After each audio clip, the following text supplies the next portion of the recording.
Em nome do Pai, do Filho e do Espírito Santo. Amém. Enviai, Senhor, do alto céu, vossa luz, vossa verdade, elas serão meu guia, me levarão até o vosso Monte Santo, até a vossa morada. Naquele tempo, Pedro aproximou-se de Jesus e perguntou: Senhor, quantas vezes devo perdoar se meu irmão pecar contra mim? Até 7 vezes? Jesus respondeu: Não te digo até 7 vezes, mas até 70 vezes 7. Porque o reino dos céus é como um rei que resolveu acertar as contas com seus empregados. Quando começou o acerto, trouxeram-lhe um que lhe devia uma enorme fortuna. Como o empregado não tivesse com que pagar, o patrão mandou que fosse vendido como escravo, junto com a mulher e os filhos e tudo o que possuía, para que pagasse a dívida. O empregado, porém, caiu aos pés do patrão e, prostrado, suplicava-lhe: Dá-me um prazo, e eu te pagarei tudo. Diante disso, o patrão teve compaixão, soltou o empregado e perdoou-lhe a dívida. Ao sair dali, aquele empregado encontrou um dos seus companheiros que lhe devia apenas 100 moedas. Ele o agarrou e começou a sufocá-lo, dizendo: Paga o que me deves. O companheiro, caindo aos seus pés, suplicava: Dá-me um prazo e eu te pagarei. Mas o empregado não quis saber disso. Saiu e mandou jogá-lo na prisão, até que pagasse o que devia. Vendo o que havia acontecido, os outros empregados ficaram muito tristes, procuraram o patrão e lhe contaram tudo. Então o patrão mandou chamá-lo e lhe disse: Empregado perverso, eu te perdoei toda a tua dívida, porque tu me suplicaste. Não devias tu também ter compaixão do teu companheiro, como eu tive compaixão de ti? O patrão indignou-se e mandou entregar aquele empregado aos torturadores, até que pagasse toda a sua dívida. É assim que meu Pai, que está nos céus, fará convosco, se cada um não perdoar de coração ao seu irmão.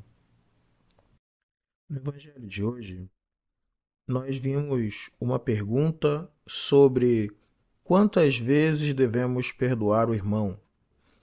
E Nosso Senhor fala 70 vezes 7. Obviamente que não se refere aos 490 vezes, mas está falando de um perdão que deve ser dado com abundância para aqueles que nos pedem. E essa capacidade grande de perdoar, ela está fundada em uma gratidão. E aqui existe um dado muito importante. O como que reter o perdão a uma pessoa significa uma certa ingratidão com o perdão que nós recebemos de Deus. Nós recebemos a misericórdia divina e ela tem 3 efeitos em nós. Quando nós percebemos a misericórdia, nós somos purificados dos pecados, recebemos um alívio de uma presença divina e depois uma alegria de saber que Deus agiu conosco com amor. Agora, há um dado importante. Quando nós estamos muito alegres, porque recebemos um bem muito grande, imagina alguém que acabou de ganhar na loteria ou que o time acabou de ser campeão. Você vê essas pessoas, às vezes estão ali, uma esbarra na outra, e sem dificuldade ela acaba perdoando, porque ela está tão feliz com a alegria que recebeu do bem recebido, que ela nem está preocupada com o que acontece do lado, se alguém esbarra, se acontece alguma coisa, tudo vira um pouco festa, porque a pessoa está cheia da alegria por ter recebido algo. A nossa maneira de receber a misericórdia divina através do sacramento da penitência deveria gerar esse tipo de alegria em nós. A gratidão, ela é não um sentimento, mas uma disposição que nós temos de tentar devolver para alguém mais do que aquela pessoa nos deu. Quando acontece, nós estamos muito gratos a uma pessoa, não quero apenas dar àquela pessoa o que ela me deu. Isso aqui é justiça. O grato é aquele que está disposto a dar mais. Então ele fala, olha, se eu pudesse, eu fazia tal coisa enorme para ti, mas como eu não posso, então eu faço isso aqui só, como objeto de gratidão. Porque, claro, se é para dar apenas aquilo que a pessoa te deve, aquilo é justiça. Se alguém te emprestou, você devolveu, foi justo. Mas se você tem um amor muito grande, e aí é gratidão. E essa gratidão com relação a Deus, ela se dispensa em relação aos demais. E é isso que está. O perdão, ele também é um transbordamento do nosso amor a Deus, a gratidão que nós temos por Deus. E é por isso que Nosso Senhor contou a parábola de hoje. Na parábola, ele mostra como que o perdão recebido de Deus deve ser um motor para o perdão que devemos dar ao próximo. Logo de início, Nosso Senhor diz que tinha um homem que devia 10.000 talentos ao seu patrão e que ia ser jogado na prisão e que ia ser vendido como escravo até conseguir pagar toda a conta. Esses 10 talentos, eles são como que os 10 mandamentos. De alguma forma todos nós devemos, não porque cometemos os 10 mandamentos, todos, né, ao mesmo tempo, mas é porque é uma dívida, um dever nosso com relação a Deus de cumprir os mandamentos. E dever a Ele alguma coisa é como se você não cumprisse algum deles e deixasse de cumprir o mandamento.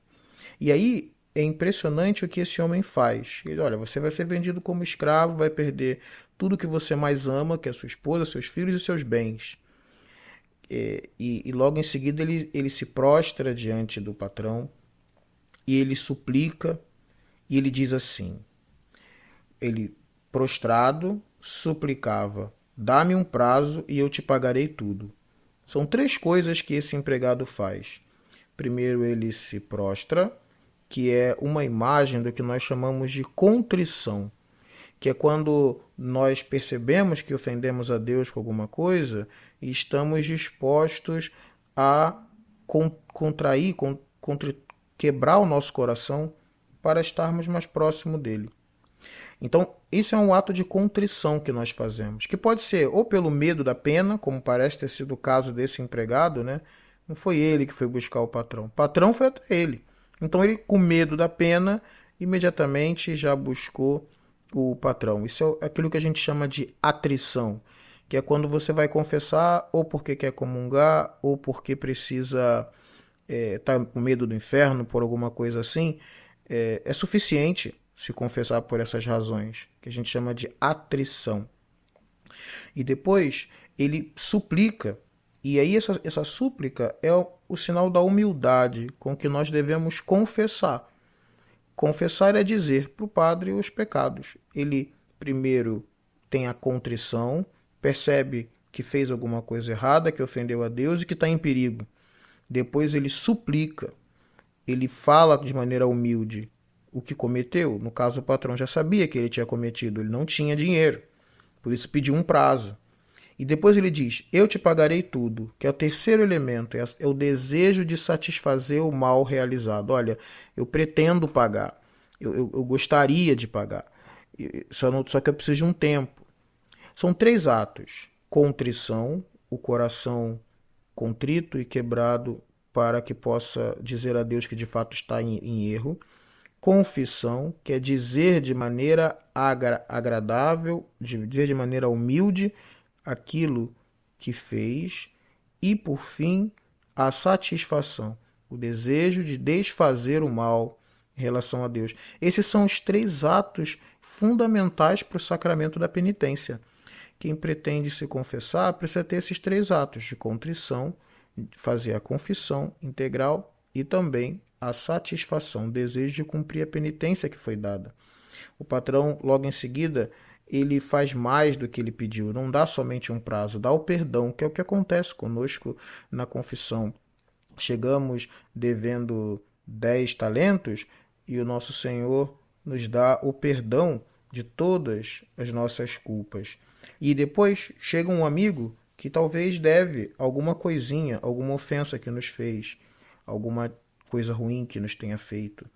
Se esse homem tivesse saído da sua confissão diante do patrão com uma gratidão imensa, ou seja, com o desejo de fazer um bem maior do que o que recebeu, se tivesse profundamente alegre pela misericórdia recebida de Deus do perdão, se tivesse mais feliz do que os vencedores de uma Copa do Mundo, porque recebeu o perdão de Deus, quando encontrasse o amigo, não teria tanta dificuldade de perdoar-lhe a dívida, ou até mesmo de amenizar, se essa dívida fosse tão essencial.